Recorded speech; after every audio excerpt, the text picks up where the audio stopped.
Last year, we celebrated our 250th anniversary for the town of Athol. We're a town of about 11,500 people, and it's always been small, quaint, like this. It's a wonderful, quintessential New England mill town. And in the history, if you look back, it grew up as an agrarian community, like many.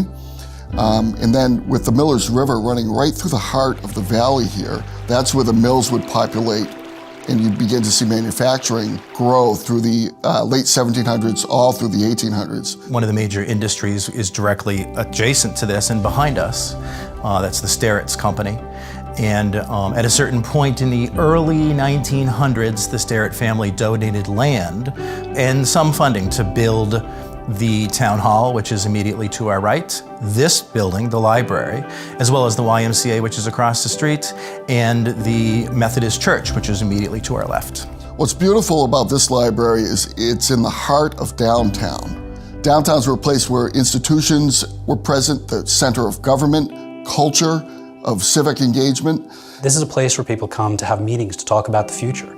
How can we promote sustainability in the region? How do we promote economic growth and development? There are plenty of seminars that take place here, and lectures and group meetings that take place. This is a place, as a library, that supports that. It's a place for the community to come together in a place that's not judgmental, that's open, that embraces them, that welcomes them.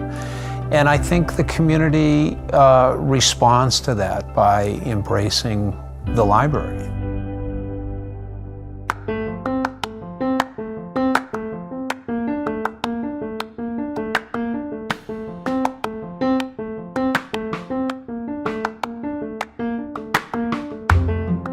This is a very old Yankee town, and people don't like to tear anything down.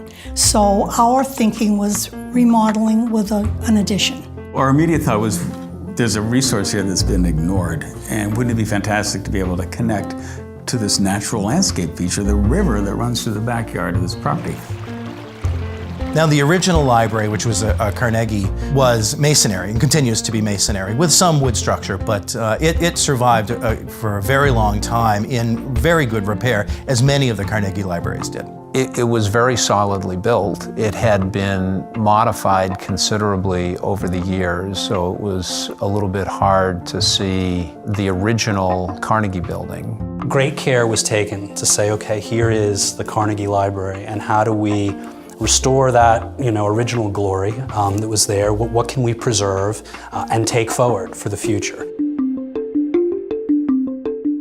Having it here really was important because it met so many of the requirements for LEED.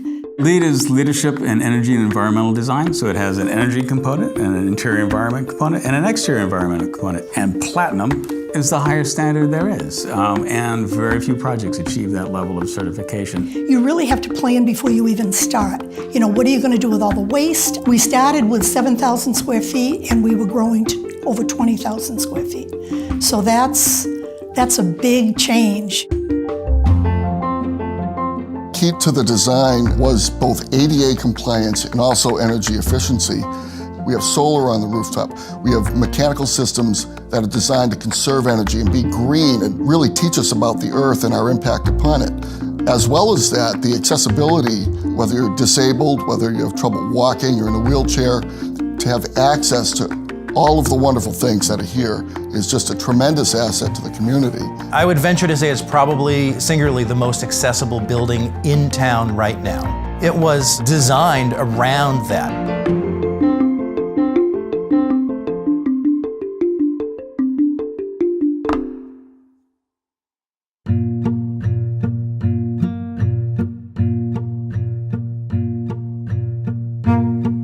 So the building is comprised, of course, of the historic Carnegie and the addition. And the addition was done in a way that doesn't replicate anything on the Carnegie, but resonates with everything. The entry area is the glassy part, and within that there is the entry portal. And we come in, and the materials on the floor are elegant and durable because they're going to have to stand the test of time. And so that's a big part of it. We also wanted to have it feel elegant and special. So directly ahead is the stair, and the stair is granite, and the wall behind it is cherry. These were all, a spectrum of elegant details that we put where? We put them right at the entrance to welcome you when you come in.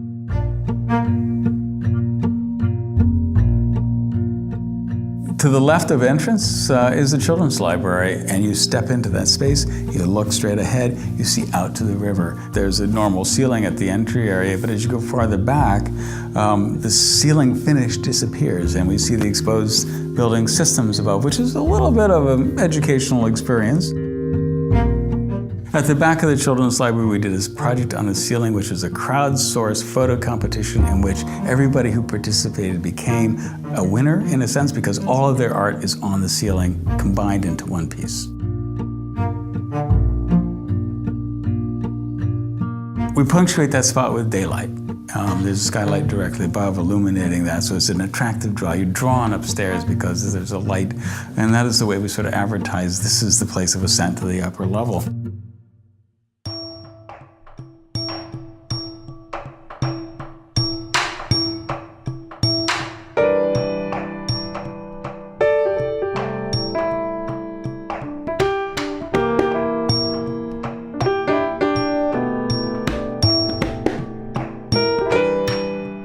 I think a modern library with access both to technology but also to books, paper that you can turn.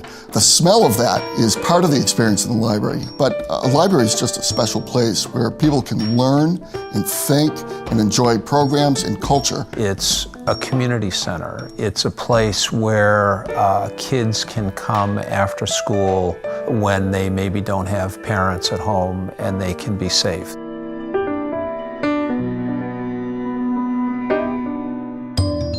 We appreciate the local contributions that have been made. The service desk, the point where people meet people in the context of the library, the staff meets the community, those are all custom crafted by a guy who's from Athol. This is John Samus. John is a phenomenal woodworker.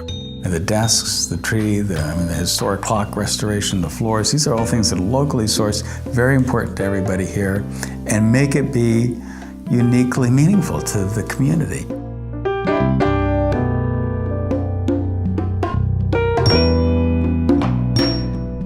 Windows to the world, to the outdoor environment, open the mind as well, not just your eyes.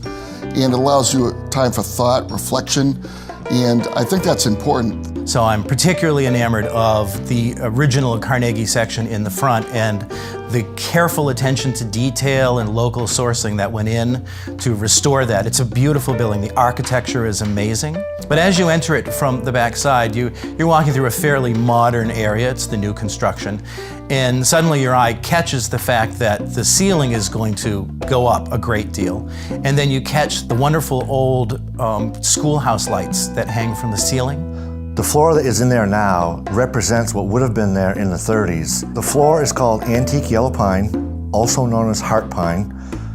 Came from vintage timbers from an industrial mill building. And when you look at the fireplaces and the arched windows and the beautiful ceiling in there, it all kind of combines together to give a great architectural look. So we have a merging of the history with modern technology, bringing new generations back to the library.